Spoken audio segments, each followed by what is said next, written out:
السلام علیکم، دس از سفیر خان۔ امید ہے کہ سب خیریت سے ہوں گے۔ آج ہم لٹری کرٹیسزم اور کرٹک کی سیریز میں ڈانٹے الغیاری کو پڑھیں گے۔ شروع کرتے ہیں۔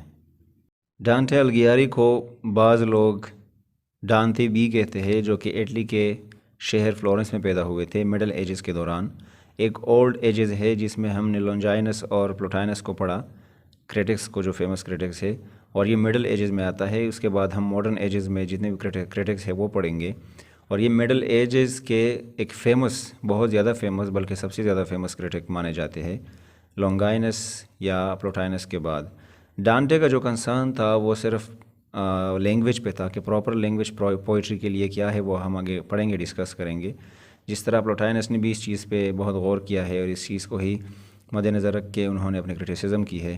آگے ہم ماڈرن کرٹکس میں ورڈزورتھ کو پڑھیں گے، جنہوں نے لینگویج پہ بات کی ہے کہ پوئٹری کی لینگویج کس طرح ہونی چاہیے۔ تو ڈانٹے بھی ان میں سے ایک کرٹک ہے ان سب میں سے، جو پوئٹری کی لینگویج پہ بات کرتا ہے۔ ان کو ایگزائل کیا گیا تھا، نکال دیا گیا تھا فلورنس سے کچھ پولیٹیکل ریزنز کی وجہ سے، اور جب وہ ایگزائل میں تھے تو انہوں نے بہت سارے فیمس ورکس لکھے۔ اس کا ایک ماسٹر پیس ہے جسے کومیڈیا کہتے ہیں، تقریباً کچھ 10-11 سال میں لکھا گیا ہے، اور بعد میں اس کا نام چینج کر دیا گیا، لا ڈیوینا کومیڈیا رکھا گیا، مطلب دا ڈیوائن کامیڈی انگلش میں اسے کہتے ہیں۔ یہ ورک جو ہے یہ 3 حصوں میں لکھا گیا تھا، انفیرنو، پورگاٹوریو اور پیراڈیسو۔ دا ڈیوائن کامیڈی کا جو لاسٹ پارٹ ہے پیراڈیسو، اس کے انٹروڈکشن میں انہوں نے ایک لیٹر لکھا تھا کین گرینڈی ڈے لاسکالا کو۔ کین گرینڈی ڈے لاسکالا دوستو ایک فیمس نوبل مین ہے اس زمانے کا، ایک ارسٹوکریٹک فیملی سے تعلق رکھتا تھا، اور وہ ایک دوست، بیسٹ فرینڈ بھی مانا جاتا ہے ڈانٹے کا۔ تو ڈانٹے نے اسے ایک لیٹر لکھا تھا، اور آج کل اس لیٹر کو لیٹر ٹو کین گرانڈی ڈے لاسکالا کہتے ہیں۔ آپ اسے گوگل کر سکتے ہیں، پڑھ سکتے ہیں، دیکھ سکتے ہیں۔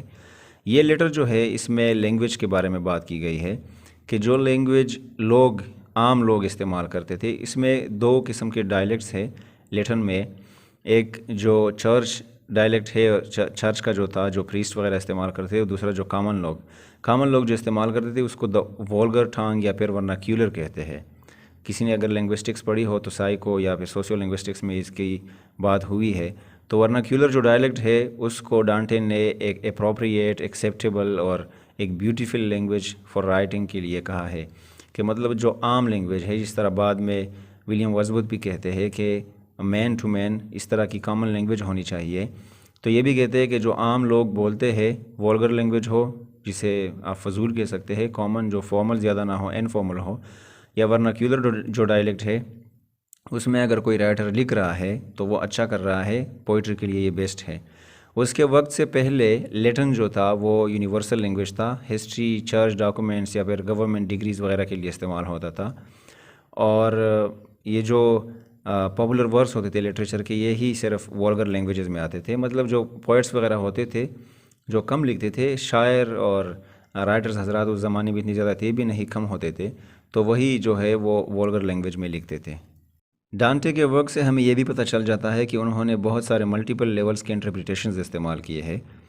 اس سے پہلے چرچ کے جو تھیولوجینز، مطلب جو ہسٹورینز ہوتے تھے، رائٹرز ہوتے تھے، یا پھر پریسٹ وغیرہ ہوتے تھے، وہ ان کا ٹریڈیشن یہ تھا، یا پھر وہ جو ٹریڈیشن استعمال کرتے تھے وہ الیگورک ریڈنگ کرتے تھے کسی ریلیجیس ورک کی، لٹریری پیس کی، اگر وہ اولڈ ٹیسٹامنٹ ہو، نیو ٹیسٹامنٹ ہو، یا کوئی اور بک ہو ریلیجیس، تو وہ جو ہے وہ ڈیپلی اس چیز کو پڑھتے تھے۔ الیگورک انٹرپریٹیشن اسے کہتے ہیں کہ آپ کسی چیز میں، ایک کہانی میں یا ایک لٹریری پیس میں کوئی اور چیز ڈھونڈتے ہیں، جسے ہم انالیسس کہتے ہیں، تو اس طرح کی انٹرپریٹیشن اسے کہتے ہیں، انٹرپریٹ کرتے تھے۔ لیکن ڈانٹے نے اس چیز کو کائنڈ آف اگنور کیا، اور انہوں نے سیمیوٹک انٹرپریٹیشن، سمبولک انٹرپریٹیشن کا بھی استعمال کیا ہے۔ تو مطلب یہ بھی ایک اضافی چیز ہے جو انہوں نے کی ہے۔ اور ڈانٹے نے اس کے ساتھ ساتھ لیرک پوئم کو بہت پریس کیا ہے۔ لیرک پوئم ایک پوئم ہوتا ہے جس میں ریدم وغیرہ ہوتا ہے، گانے کی طرح، آج کل اسے سانگ بھی آپ کہہ سکتے ہیں۔ فرسٹ پرسن ویوز پہ یہ لکھی گئی ہوتی ہے، اور پرسنل ایموشنز وغیرہ کے بارے میں لکھی جاتی ہے۔ اور ڈانٹے نے جب لیرک پوئم کو پریس کیا ہے تو انہوں نے جنرس کو ڈسکشن یا جنرس کی ڈسکشن کو ایوائڈ کیا ہے، وہ جنرس میں نہیں پڑھے ہیں، اور اس لیے بھی وہ ایک لیڈنگ کرٹک بنے ہیں مڈل ایجز کے۔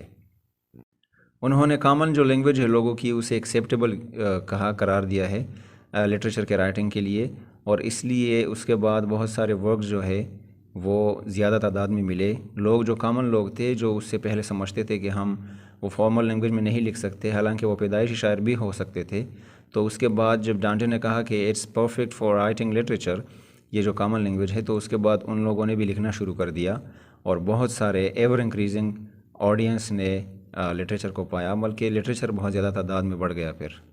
سو آئی ہوپ کہ آپ لوگوں کو ڈانٹے اور اس کی کرٹیسزم کی سمجھ آ گئی ہوگی. اگلی ویڈیو تک اپنا بہت سارا خیال رکھے. Thank you very much.